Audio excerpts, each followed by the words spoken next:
वास्तविकता पर आधारित सच्ची कहानियों के लिए हमारे चैनल को सब्सक्राइब करें और नए वीडियो की सूचना पाने के लिए घंटी आइकन दबाएं। तो चलिए दोस्तों, कहानी शुरू करते हैं। एक बार की बात है, धूप वाले सवाना में लियो नाम का एक घमंडी शेर रहता था। उसे जंगल का राजा कहा जाता था और सभी जानवर उसका सम्मान करते थे। पास ही एक छोटे से गांव में डैनी नाम का एक दयालु और अनाड़ी गधा रहता था। डैनी लियो जितना मजबूत या दूसरे जानवरों जितना चतुर नहीं था, लेकिन उसका दिल बड़ा था। एक दिन लियो गांव के पास टहल रहा था जब उसने डैनी को घास से भरी एक गाड़ी खींचते हुए देखा। डैनी संघर्ष कर रहा था। गाड़ी बहुत भारी थी और पहिए कीचड़ में फंस रहे थे। यह गधा इतना कमजोर क्यों है? लियो ने मन ही मन सोचा। शायद मुझे जाकर उसे सिखाना चाहिए कि कैसे मेरी तरह मजबूत बनना है। लियो डैनी के पास गया। गधा पहले तो चौंका, झुकने की कोशिश की, लेकिन अपने ही खुरों पर ठोकर खाकर गिर गया। डरो मत, लियो ने हंसते हुए कहा। मैं मदद करने के लिए यहाँ हूँ। ऐसा लगता है कि तुम्हें कुछ ताकत प्रशिक्षण की जरूरत है। डैनी के कान खड़े हो गए। ओह राजा लियो, यह तो बढ़िया होगा, लेकिन मैं तुम्हारी तरह मजबूत कैसे बन सकता हूँ? लियो गर्व से दहाड़ा। यह सब अभ्यास और आत्मविश्वास के बारे में है। चलो कुछ अभ्यास से शुरू करते हैं। शेर डैनी को एक बड़ी चट्टान के पास ले गया। इस चट्टान को जितना हो सके उतना जोर से धकेलो, लियो ने निर्देश दिया। डैनी ने अपने खुरों को जमीन पर मजबूती से टिकाया और पूरी ताकत से धक्का दिया। चट्टान हिली नहीं। उसने हांफते हुए कहा, लेकिन कोई फायदा नहीं हुआ। डैनी थक कर बैठ गया। लियो हंसा। तुम बहुत कोमल हो डैनी, तुम्हें मेरी तरह दहाड़ना चाहिए और चट्टान को दिखाना चाहिए कि कौन मालिक है। दहाड़? डैनी ने अपना सिर झुकाया। मैंने पहले कभी दहाड़ नहीं लगाई। मैं तुम्हें दिखाता हूँ। लियो इतनी जोर से दहाड़ा कि पेड़ हिल गए और पक्षी डर कर उड़ गए। अब तुम कोशिश करो।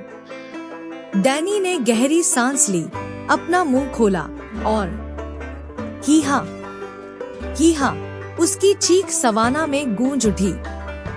लियो जोर से हंस पड़ा। यह कोई दहाड़ नहीं है, लेकिन कम से कम तुम कोशिश तो कर रहे हो। प्रोत्साहित महसूस करते हुए डैनी ने अभ्यास जारी रखने का फैसला किया।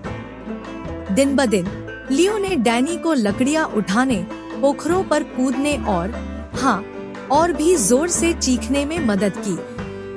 हालांकि डैनी ने कभी दहाड़ना नहीं सीखा, लेकिन उसकी चीख इतनी तेज और आत्मविश्वास से भरी हुई थी कि उसे मीलों दूर से सुना जा सकता था।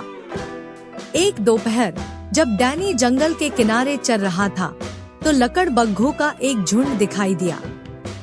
वे मुसीबत की तलाश में थे। इस मूर्ख गधे को देखो, एक लकड़बग्घा ने व्यंग्य किया। यह आसानी से भोजन बन जाएगा। डैनी का दिल तेजी से धड़कने लगा। वह जानता था कि वह लकड़बग्घों से आगे नहीं भाग सकता। तभी उसे लियो की सलाह याद आई, आत्मविश्वास रखो। डैनी ने अपने खुरों को मजबूती से जमाया, लकड़बग्घों का सामना किया और सबसे ऊंची, सबसे कान फाड़ने वाली ही हाँ आवाज निकाली जो सवाना ने कभी सुनी थी। यह आवाज इतनी चौंकाने वाली थी कि लकड़बग्घे डर के मारे तितर-बितर हो गए। उन्हें लगा कि कोई भयानक जानवर पास में है।